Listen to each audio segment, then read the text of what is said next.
موجودہ دور میں یہ جو اخوان المسلمین عربوں میں ہے اور ادھر اپنے جماعت اسلامی والے،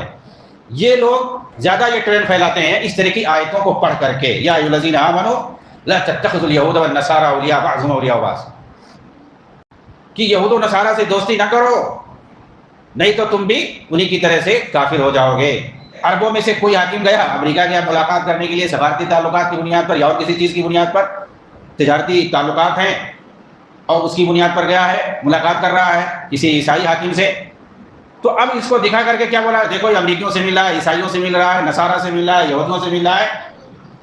یہ سب کیا ہے، یہ سب طاغوت ہیں، یہ سب کافر ہیں، یہ سب پھیلایا جاتا ہے۔ نبی صلی اللہ علیہ وسلم کے زمانے میں بھی مدینہ کی مارکیٹ میں عیسائی لوگ تجارت کرنے آتے تھے، اپنا سامان بیچنے آتے تھے۔ کس کو بیچتے تھے؟ مسلمانوں سے بیچتے تھے، اور وہ بھی نبی صلی اللہ علیہ وسلم کے زمانے میں۔ حضرت عمر رضی اللہ تعالیٰ عنہ کے زمانے میں مدینہ کی مارکیٹ بہت بڑی ہو گئی تھی، اور آس پاس کے بہت سارے ممالک کے لوگ آتے تھے مسلمانوں کے علاوہ بھی، تو تجارتی تعلقات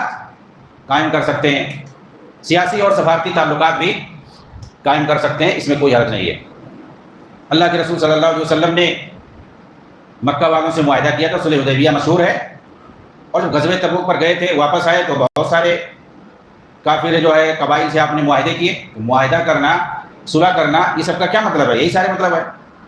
کہ اب ان کے ملک میں آپ آرام سے جا سکتے ہو، تجارت کر سکتے ہو، رہ سکتے ہو، وہ بھی آپ کے ملک میں آ سکتے ہیں، آرام سے آ سکتے ہیں، رہ سکتے ہیں، تجارت کر سکتے ہیں، کما سکتے ہیں، کچھ بھی کر سکتے ہیں۔ معاہدے کا مطلب یہی ہوتا ہے، صلح کا مطلب یہی ہوتا ہے، کیونکہ اگر صلح نہیں تو پھر جنگ ہے۔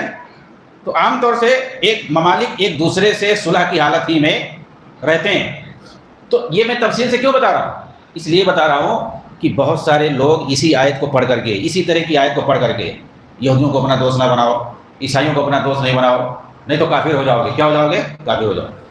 وہ دیکھو فلانے ملک جو ہے اس سے امریکہ سے دوستی کر رہا ہے، اس کے جو ہے فلانا جو ہے یہودیوں سے دوستی ہے، وہ دیکھو برطانیہ سے اور فرانس سے دوستی ہے۔ اس کے بعد یہ بتا کر کے، جیسے عربوں میں سے کوئی حاکم گیا امریکہ گیا ملاقات کرنے کے لیے، سفارتی تعلقات کی بنیاد پر یا اور کسی چیز کی بنیاد پر، تجارتی تعلقات ہیں اور اس کی بنیاد پر گیا ہے ملاقات کر رہا ہے کسی عیسائی حاکم سے، تو اب اس کو دکھا کر کے کیا بولا، دیکھو یہ امریکیوں سے مل رہا ہے، عیسائیوں سے مل رہا ہے، نصارہ سے مل رہا ہے، یہودیوں سے مل رہا ہے،